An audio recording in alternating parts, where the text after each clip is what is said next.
Happy Sunday. Yeah, I think it's the last one.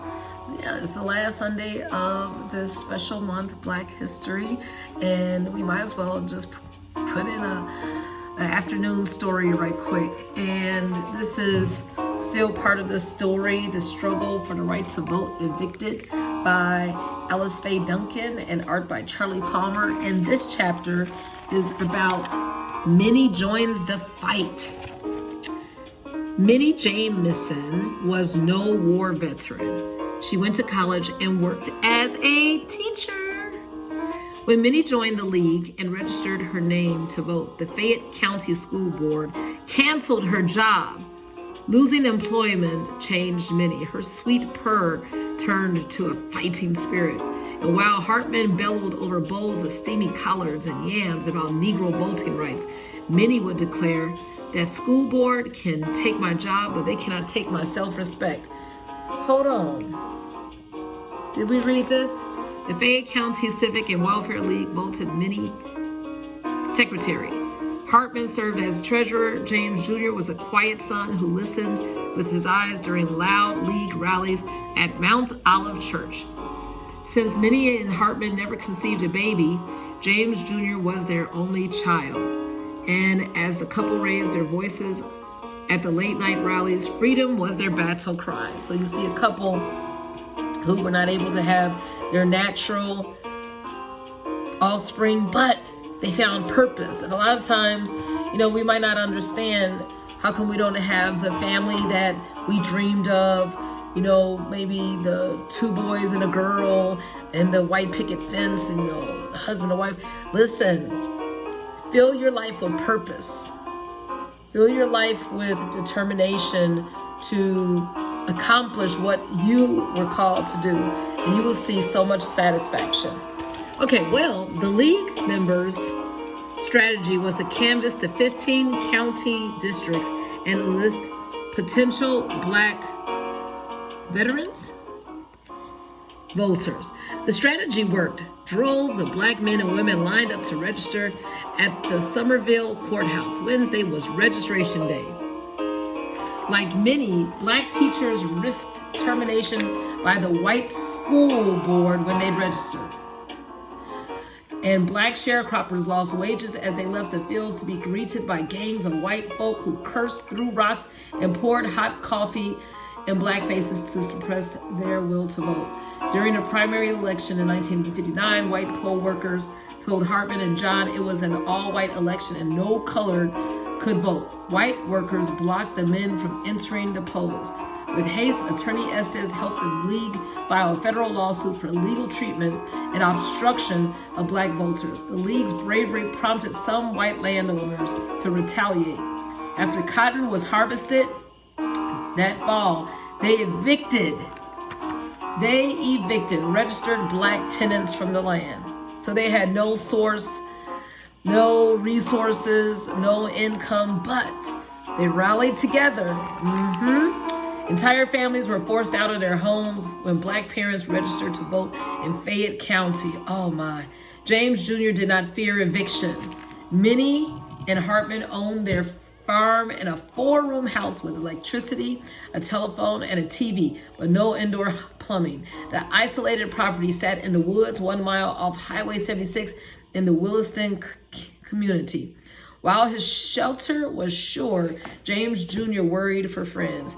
He was especially fearful for Jo Nell Johnson, a girl in his 5th grade class. Her parents had 7 children and worked for a white landlord with an evil reputation. One evening, as Junior walked the lonely path home from school and whizzing snow cleaved to his hat and coat, he followed rabbit tracks along the trail and posed a question to the listening trees. If the Johnsons go register, what's going to happen to poor Jo Nell? Well, let's hear the Good Shepherd. Courage awakened many hearts after the League filed a lawsuit. And that's what will happen when you follow the path that has been laid out for you.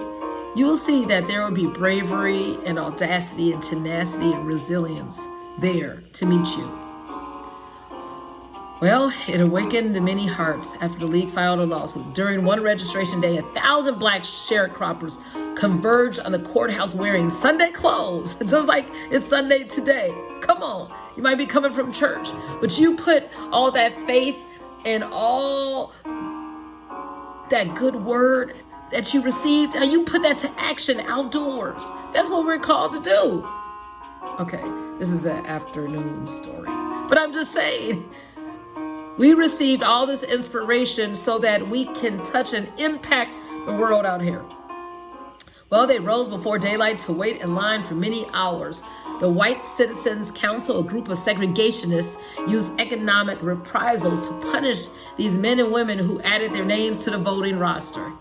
The White Citizens Council made a blacklist of registered black voters and shared it widely. Pandemonium whipped through Fayette County like a tornado as white merchants copied the list and denied groceries and gasoline to registered black customers, while doctors denied medicine to black patients. Can you believe this? White insurance agents canceled policies held by black landowners with houses and cars.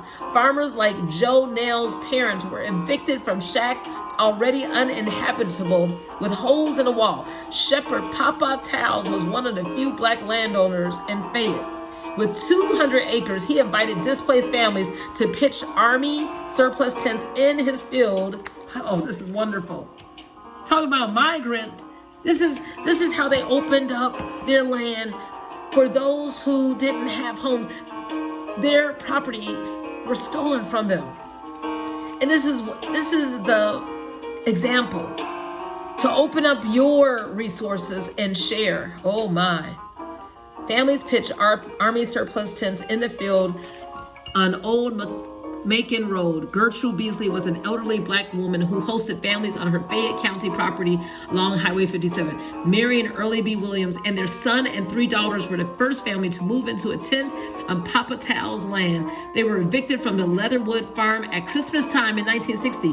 Mary and her family slept in coats as they braved the bitter winter. In January 1961, there was a rapid clip of evictions in Fayette and nearby Haywood County as more black tenants registered. 700 black families in both counties combined were removed from farms where they had lived and worked for 2 and 3 decades. 30 years. Evictions sparked a great migration of families from Fayette County to bunk in crowded shacks with kin or live in tents with mud under their feet. While Papa Towles could not lodge every homeless family, he added to his property 13 canvas tents purchased from an anonymous white merchant. 60 children lived on the land with 30 mothers, fathers, grandparents, uncles, and aunts. During TV broadcasts and in national newspapers, the makeshift community was called Tent City. This is probably what we're going to have to do. And you see, people in tents.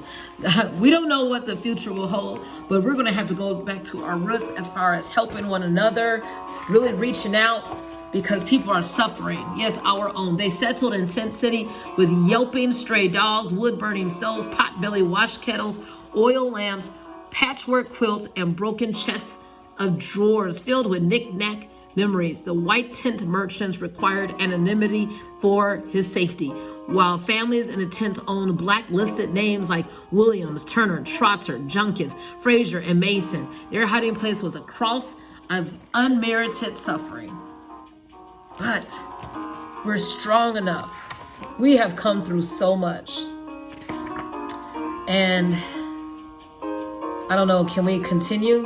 John McFerrin needed help to spread the dire news. Ernest Withers photographed the evicted families. John wanted eyes to witness the pain of black folks struggling to live and vote in Fayette County, USA. Click, click, click, click, click. Mary, Early B, and their doe-eyed babies did not smile, standing at their tent in scrubbed, secondhand clothes. They were a weary people, poor, proud, and persevering. A rolling Flex camera captured the courage in black and white. When Viola McFerrin visited with Mary in the tents, her steadfast fortitude mirrored Viola's rising commitment. And when the New York Post sent a black man to report the story, Viola certainly had to marvel at John's rousing movement. Listen, it's within us. This strength is, I don't care what you're going through. We can make it. So guys, look up, live, and make a difference. and love.